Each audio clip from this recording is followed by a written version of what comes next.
जादू मोर दिल्ला भागे, पहली नजर मोला तोर ले माया होगे।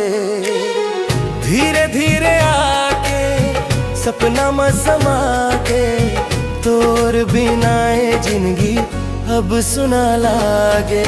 आजा मोर संग जिंदगी ला सजाबो, माया के रंग में हर सपना रंगाबो।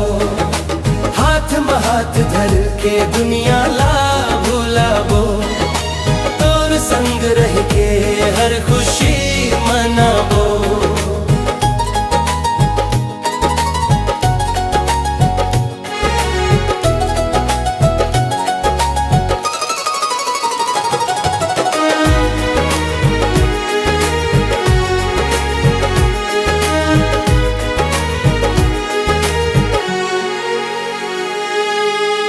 जब ते मुस्काथस फूल घलो हंस देते, चंदा के चांदनी तोर रूप में बस जाते।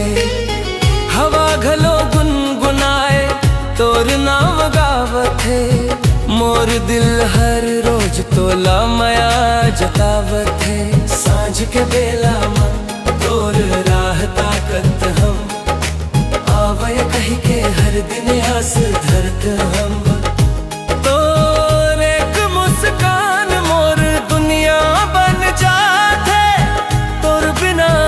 सपना अधूरा रह जाते। आजा मोर संग जिंदगी ला सजाबो, माया के रंग में हर सपना रंगाबो। हाथ में हाथ धर के दुनिया ला भुलाबो, तोर संग रह के हर खुशी मनाबो।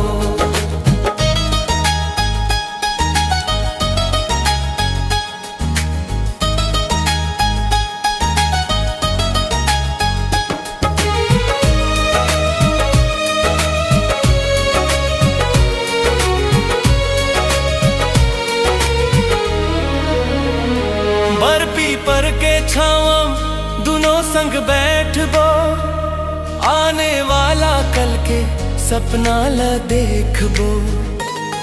रिमझिम बरखा में संग संग भीजबो, जन्म जन्म तक तोर माया मा जीवो।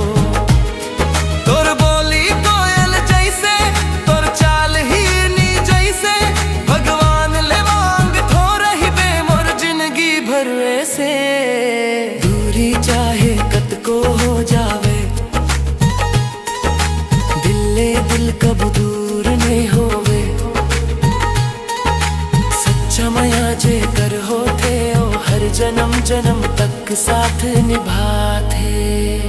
तोर नैना के जादू मोर दिल्ला भागे, पहली नजर मोला तोर ले माया होगे। आजा मोर संग जिंदगी ला सजाबो, तोर संग रह के हर सपना पूरा करबो।